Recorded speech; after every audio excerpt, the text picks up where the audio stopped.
Hey there guys, Portal Master 9351 here, and in this video I'm going to be covering all of the Earth and Life character backstories slash biographies, this one does include HighFive, and I believe I left out Flipwreck, so Flipwreck will be included in part 4 of these videos. So start off, Wallop.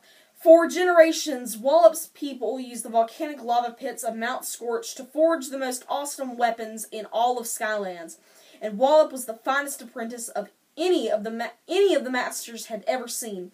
Using hammers in both of his mighty hands, he could tirelessly pound and shape the incredibly hot metal into the sharpest swords or hardest axes.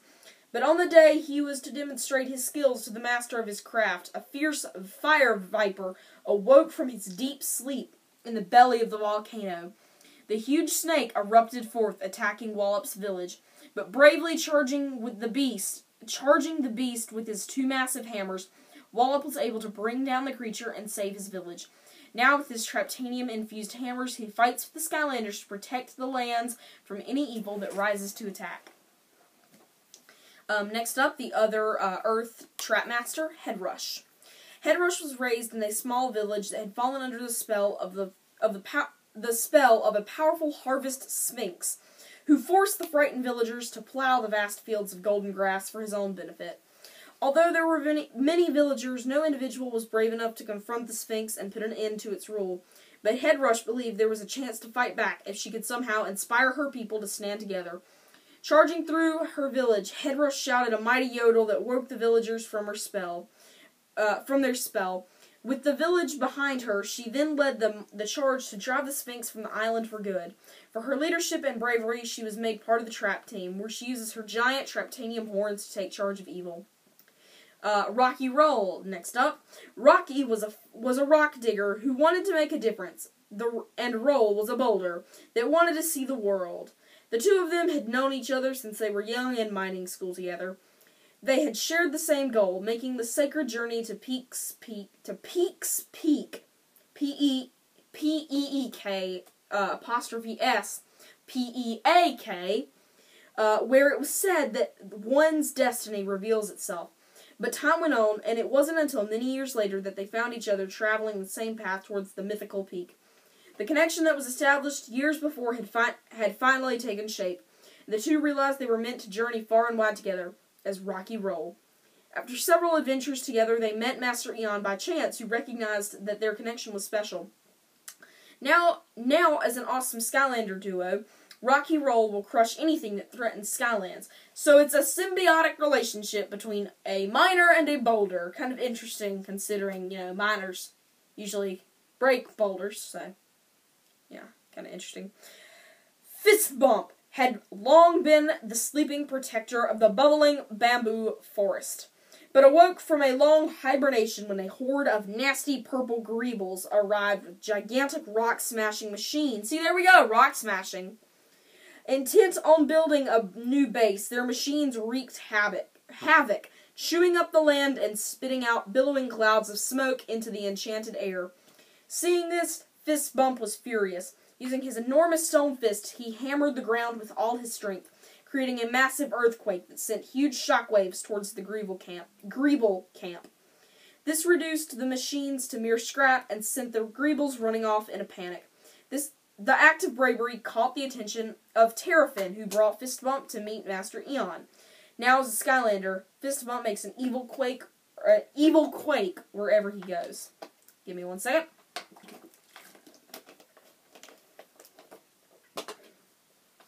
Alright, now on to Life, and Tough Luck to be first. For many years, Tough Luck and her tribe guarded the Fortunata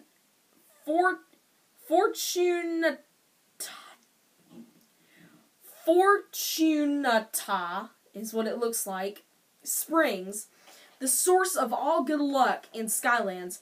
Though hidden in the random canyons, which move without warning to cover the hidden entrance to the magical waters, minions of chaos located the springs and flew in sponge tankers to drain every drop of lucky liquid. Fortunately, Tough Luck was patrolling the area and immediately jumped into action where she saw what was happening. Between her awesome skill and unbeatable good luck, she single-handedly drove off the minions. She then drank the magical waters, as was custom for her tribe.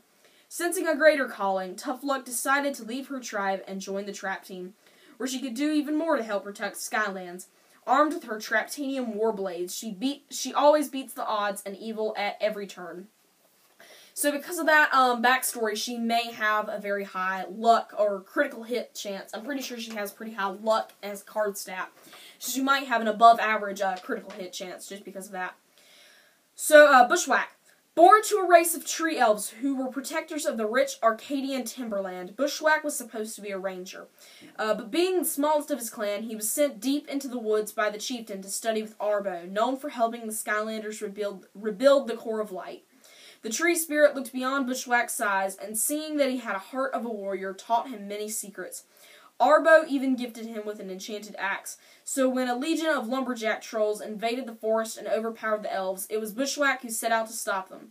Drawing out the trolls, he used his enchanted axe of knowledge of the forest, enchanted axe and knowledge of the forest to capture them and destroy their tree-cutting machines. Afterwards, Bushwhack not only was made a ranger, but a Skylander. As part of the trap team, he now uses his Traptanium axe to whack evil wherever it grows. So, this sort of goes back to the idea that I originally thought the game was called Skylanders Rangers. It's kind of interesting because, you know, the bow and arrow that we saw that is Snapshots was originally called Ranger Bow and Arrow. Some people thought that Snapshot was named Ranger, but I honestly still hold to the fact that I don't think that was the case because the Mega Block set that said the Ranger vehicles.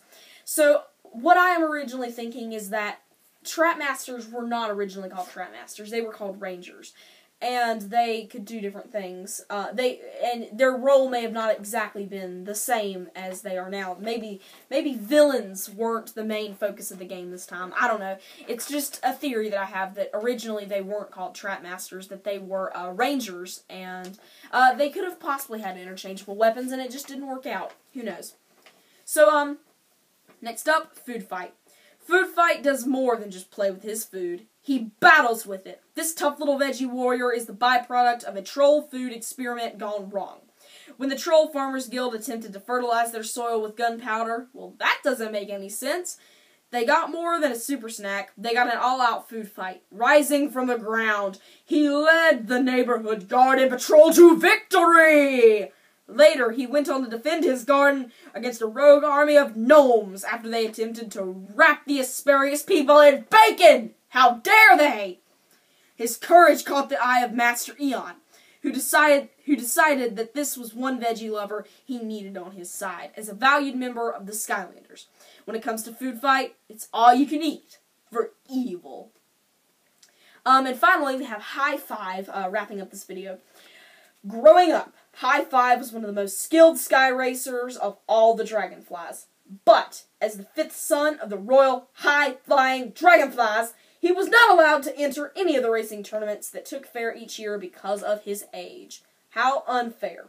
Instead, he was forced to watch from the sidelines as his four other older brothers competed for the coveted trophy of Sparks, which happens to be an original Spyro game, Illusion, whatever. Not the original Spyro game, I believe the second Spyro game was where Sparks came in.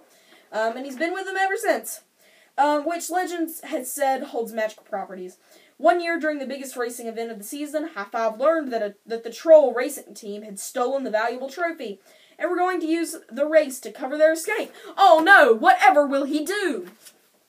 He quickly took action, jumping into the race and using his amazing flying skills to weave and dodge his way to the front of the pack, where he caught up to the trolls and brought them down. For his actions, HighFive was given the Trophy of Sparks. Even more importantly, he was made a Skylander, where he now helps protect Skylands from any evildoers. So that concludes this video. Some interesting news, not related to Backstories. I don't know if any of you guys have ever heard of the Nerdist, but some of the people from the Nerdist actually went to Toys for Bob. No new info. It's kind of a funny little funny little thing. Nothing too interesting. I just thought it was worth mentioning. So anyways, that's all for now. This has been Portal Master 9351. Remember to like, comment, and subscribe. See you next time, everybody, which will probably be part 3 of the backstories with the next 2 elements that I cannot think of right now. So I'll see you then. This has been Portal Master 9351. I already said all this, so goodbye.